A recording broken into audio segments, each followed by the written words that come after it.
Hey folks, Craig Ripley here for another episode of Living Off the Slab. Today we're going to take a preview of the new Victory Magnum.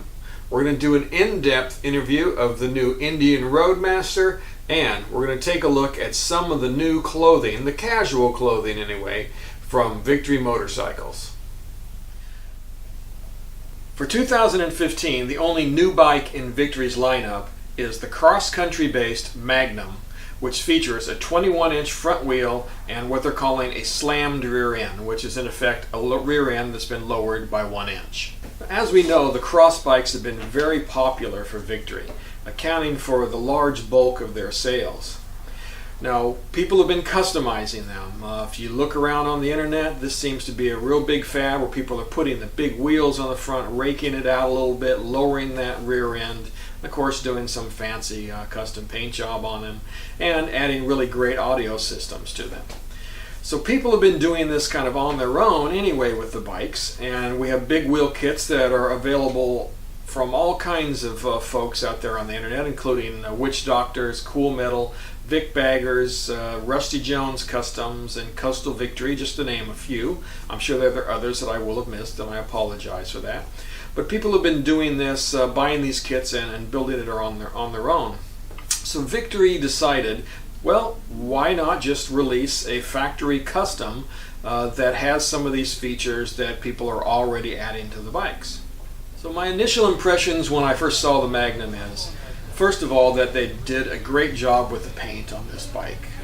There has been some criticisms of Victory's paint jobs in the past, but I know they've invested a lot in new painting technologies at their plant in Spirit Lake, Iowa, and it seems to have really paid off. This Magnum has a great paint job on it. I particularly like the color matched dash on the bike. Said overall, it's really nice fit and finish. Hi, we're the South Kingston High School girls tennis team, and we're this week's Burger King High School Team of the Week. We won the Sportsmanship Award the last 2 years, and we've kicked off this season with a winning record. Give us the L, give us the L, give us the L, we yell, and when we yell like hell. Woo! To hear the full story, log on to lightrock105fm.com. Now, all these cool custom features do come at a price. The Magnum starts out at $21,999, and that's for the black and gray version.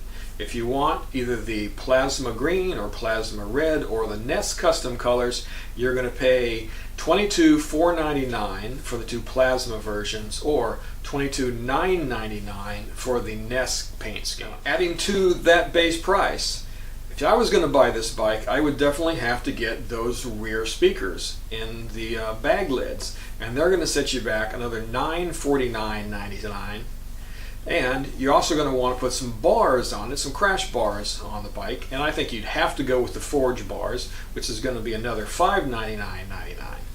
On top of that, come on, you're going to get a custom bike like this, you've got to put stage 1 pipes on it, so you're looking at a minimum of $699.99, or if you want the tri-ovals, $999.99. All in all, the base price on this bike, with those features I just talked about, you're looking at about $24,749 to get into this bike. Now, is this bike worth that kind of money? Well, that depends upon you. It depends upon what you're looking for.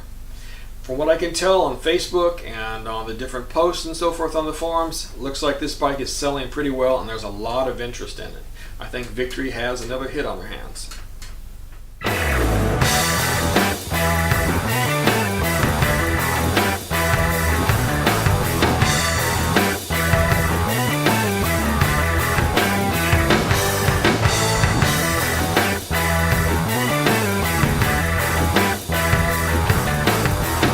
Earlier this year, the Indian demo truck was at Mom's in Foxborough, Massachusetts, and I had a chance to ride the 2015 Indian Roadmaster. Roadmaster is Indian's full-blown touring bike, outfitted with a rear trunk and forward wind deflectors, as well as all the other bells and whistles that come with the loaded touring category. The Roadmaster is based upon the Indian Chieftain that was released in 2014. Indian actually tells us that the Roadmaster was designed first, and then the trunk and other accessories were taken off of it to introduce the Chieftain last year in 2014. They say that it was easier to design the entire bike with all of the touring amenities first and then remove things to release the Chieftain in 2014. If you're the kind of rider that wants that heritage feel, that wants that retro cool kind of look, well, you're going to feel right at home on the new Indian Roadmaster. Along with the touring trunk and the forward wind deflectors, the Roadmaster comes with all the bells and whistles that you would expect on an upper-end touring bike.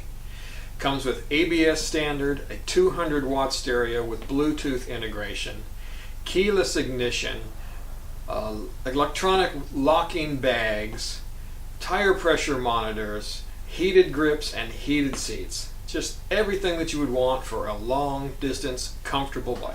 And of course, the Roadmaster comes standard with the best feature of all, at least I think, and that is the 111 Thunderstroke engine and that great new transmission that Indian has put together. So one of the things that you really notice on the new Roadmaster is that big desert tan saddle. And yes, that's the only color that it comes in right now. Anyway, this saddle is real leather, and like any real leather product, it's going to be a little bit hard at first. It's going to take some breaking in, some getting used to, just like an old baseball glove. You're going to need to protect this saddle. You're going to need to use leather balms and so forth on it. And you're not going to want to leave it sitting out in the sun for any length of time, so you're going to need to keep it covered. Again, that's what happens when you have a real leather product. As far as storage capacity goes, the Roadmaster comes with a little over 37 gallons of storage, 37.6 to be exact. That's about 17 in the saddlebags, 17 in the top case, and then the remainder is taken up to some compartments that are in the upper and lower fairings in the front. Now, unless you have a wife that wants to carry a hairdryer with her, just kidding, honey, just kidding. But that should be more than enough space for you to take everything that you need out on the road. Now, one of the important features on a touring bike is wind management or protection from the elements. Now, on this bike, we have electronically adjustable windscreen, which I think is one of my favorite features. I'm really glad they put this on the Chieftain and of course brought it over to the Roadmaster. I've got this on my Vision, and if I had to give you one thing about the Vision that I would not want to do without, it would probably be that electronically adjustable windscreen. With just a touch of the button, you can raise and lower it and change it to suit whatever riding conditions that you might run up against. In the lower fairing on the new Roadmaster, you're going to find two vents that can be adjusted. A top vent and a lower vent that you can easily adjust with the touch of a hand or probably the touch of your boot as well. So now they have this great feature with this windshield that rises and lowers easy with the touch of a button. Problem is that the placement of the button is way over here, and you literally have to take your hand off of the handlebar to go over here and move the controls. So now in contrast, you can see where the placement of the button to raise and lower the windshield is on the Victory Vision. Right? Much easier to get to right here. Don't have to move your hand off of the controls versus way down here when you were on the Chieftain.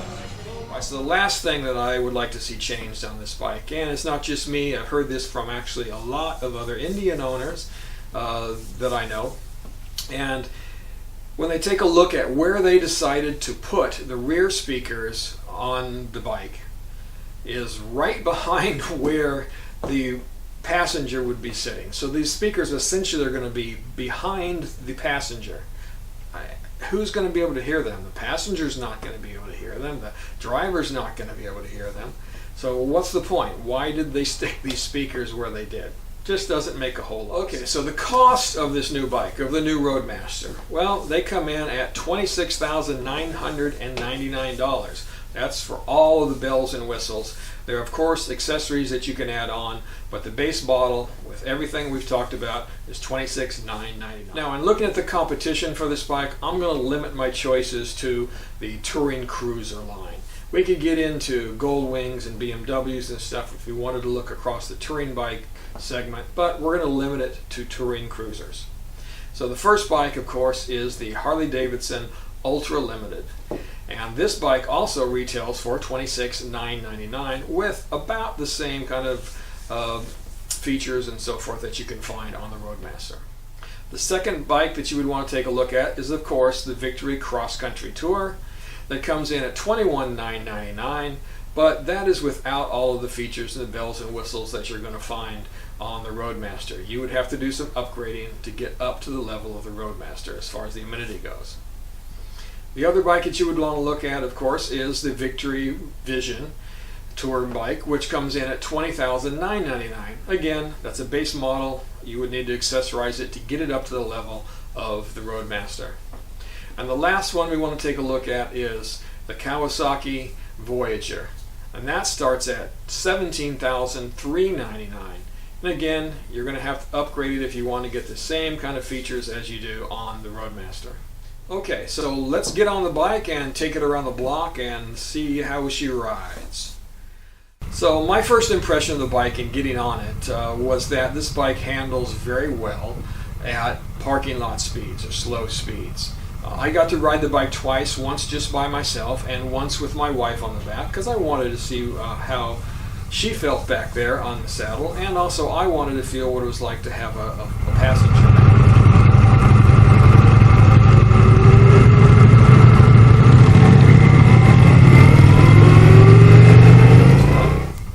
And in both instances, the bike handled extremely well. I was really able to move through the parking lot very easily, dip the bike down at slow speeds, and really had no problem whatsoever. I really liked it a lot.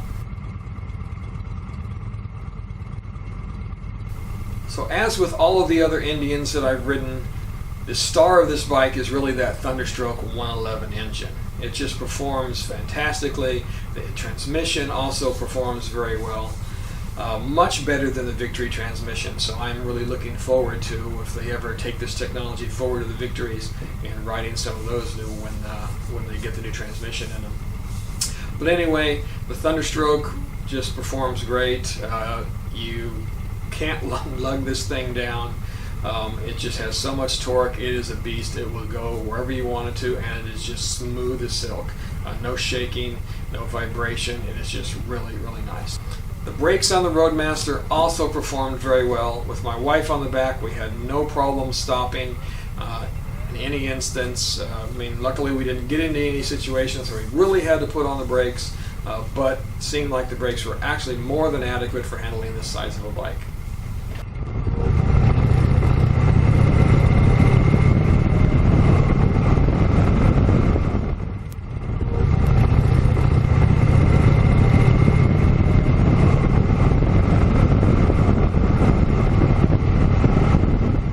Suspension also performed extremely well, soaking up all of the bumps and potholes and so forth that we encountered on our way through the Massachusetts roads up here.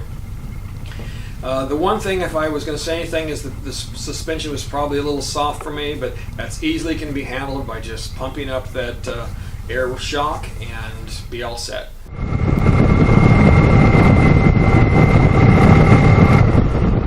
At highway speeds, the bike also performed very well. I think it would probably take a little bit of time for me to dial in the wind protection a little bit.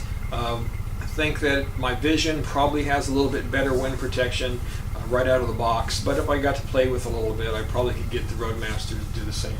My beard was flying around a little bit, and that's when I can tell that I'm getting a little buffeting going on. But overall, it was really, really nice on the highway. You can very easily do a 70-mile-an-hour pass in either 5th or 6th gear. Of course, if you drop it down a gear, you're going to go a little bit faster, but there was no lugging down at all, and so you can be going 70, want to pass, just crank on it and go right around whatever you need to. If I had one thing to be picky about as far as the ride quality on the new Roadmaster, and I guess that would be how it tracks around big sweeping curves. I'm used to the bike on my Vision that I can just basically look where I want to go, press, and the bike just goes right there effortlessly. With the new Roadmaster, it took a little bit more of repositioning the bikes. You would go, push, and then you would have to do some minor corrections along the way in order to get the bike to stay on track. And not big ones, but just minor ones. You got to pay attention to a little bit more.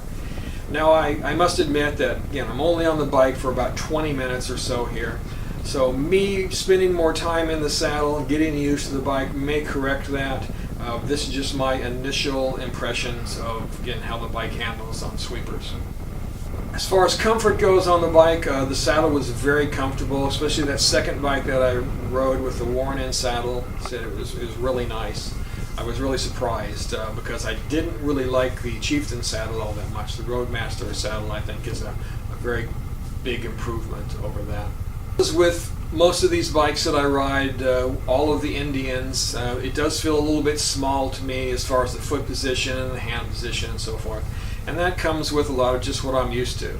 The Victory bikes are built with all of the controls, the dashboard and everything way out in front of you, so it gives this big open feeling to it. You also have these huge floorboards that you can really move your foot around very easily.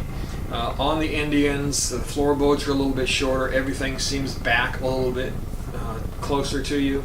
Again, I think that's just basically what you're used to. This seems to be a common complaint among Victory riders that are moving over to ride the Indian. They find it a little bit cramped. However, Harley-Davidson riders who are coming off of their bikes and riding the Indians feel right at home, because the setup on the bikes, as far as the Indians and the Harley-Davidson goes, are very, very similar. Okay, now for the really important part. How did my wife feel on the back of the bike? Well, when she first got on it, I think she felt a little bit uneasy. I think it just wasn't what she was used to. On our Vision, the seat kind of wraps around her and holds her in real nice and secure. On the Roadmaster, the seat's a little bit wider open, so she didn't feel like it was kind of hugging her quite as much. But after she'd ridden the bike for a while, she started to feel more easy on the bike. And at the end of it, she actually said that the Roadmaster saddle was a little bit more comfortable than our Vision. She said she was able to kind of sink down in it a little bit more, and I think it had a little bit more padding, and she felt very comfortable on the bike.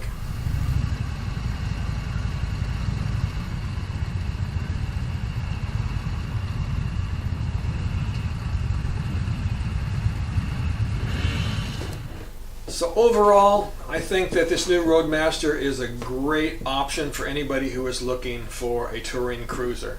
Obviously, you should go out and ride everything you can and find the one that's right for you. But in my opinion, this would be something that should be at the top of everybody's list if you're looking for a touring cruiser. For all the Victory folk out there, I want to take a look at 3 of the pieces of casual attire that Victory's come out for 2015. Today, I'm going to focus on the men's line.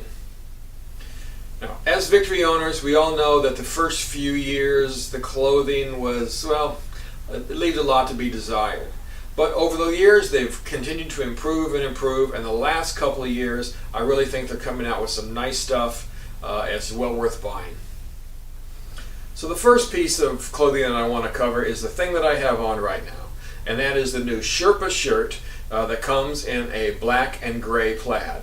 So the outer fabric on this garment is a polyester and wool blend, right? And then on the inner lining of this shirt, it comes with a polyester, kind of a faux sheepskin. That actually keeps you pretty warm. I was wearing it in at the New York Motorcycle Show here recently, and it kept me very, very warm. Now, some of the nice little features that come on this, of course, is the Victory logo here on the chest, but also they've got Victory motorcycles down the inside of where the buttons go on both the inner and outer portion of the jacket. All of these snaps, which these are snaps and not buttons, all of the snaps also say Victory on them. A nice pearlescent finish there. And then on the back, of course, we have the Victory logo with Performance. So now I weigh about 200 pounds and I have a 42-inch chest, so I'm wearing a large right here. And if anything, it might be just a tad bit oversized for me. I tried on the mediums as well. They were a little bit too tight, so I fit somewhere in between. The one thing that I have to say about the fit is that whoever designed these things, that large people have really long arms, and all of us do not. There are some of us who have shorter arms, so that would be fine if there was an extra snap here that I could tighten up the sleeve and keep them from falling down. But there is not. So be careful of that. Said if you're built like me, kind of short and stocky, the sleeves are going to run a little bit long for you. Now I found a way around that for right now, is that I just rolled up the sleeve and was able to snap it anyway. In the future, what I'm going to do is I'm going to actually have another snap put in here so I can just tighten up that sleeve like so and keep it from falling down. One other thing I like that Victory's been doing over the last couple of years is they've got this little tag down here on all of their garments that says Victory 070498, which is the year and date of the birth of Victory motorcycles. And then it says, of course, Victory Motorcycles, Freedom 106 V-twin engine, 1731cc, Spirit Lake, Iowa. I don't know, it's kind of silly, but I like that tag down. The next item I want to cover is the Victory's modern reversible hoodie that I have on right now. You can see that it comes with a nice hood, drawstrings to keep you warm. The outer shell on this is a polyester and cotton material, and the inner lining of this is a black polyester material with a little bit of a polyester fill in there to help keep you warm during these cold winter months up here in New England. The hoodie has, of course, the Victory logo here on the front, and on the back we have the Victory logo as well. So the cool thing about this jacket is, as you see, it is reversible. You can turn it inside out and you can wear the lining on the outside, which gives you a little bit of a rain resistant kind of coating here. I wouldn't count on this being waterproof, but I've actually already worn this out in the rain a little bit, and for short jumps back and forth inside of your building, from your car to your building, it works fine. Again, I wouldn't stay out in the rain too long with it, but again, the material also goes over the top of the hood, and of course it gives you a little bit of this kind of contrast look where you've got the jersey materials on the sleeves and on the bottom of the jacket. Now the retail price on this is $119.99, and again I am wearing a large, again 42-inch chest, about a 200-pound guy, so large fits me very well. So the last item we're going to cover here is actually something from Victory's 2014 line, but it was on the sale rack, so I just couldn't resist in picking it up. And that is what Victory calls their Badge Attitude hoodie. Right, and as you can see, it comes in a black jersey material on the outside with a red liner up here in the hood. This. And it comes with the Victory logo in front and then also on the back.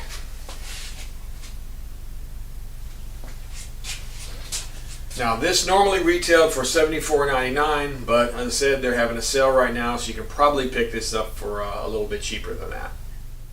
Now as far as size goes, this one I'm wearing an extra large. Again, 200-pound guy, 42-inch chest, and I've got an extra large in this particular item. So if you're interested in getting any of these or any other Victory apparel, obviously visit your local dealership, or you can visit Victory online at www.victorymotorcycles.com. Alright folks, thanks for watching, and if you like what you see, please hit that subscribe button, and you can follow us on Facebook, and you can visit the website at www.livingofftheslab.com.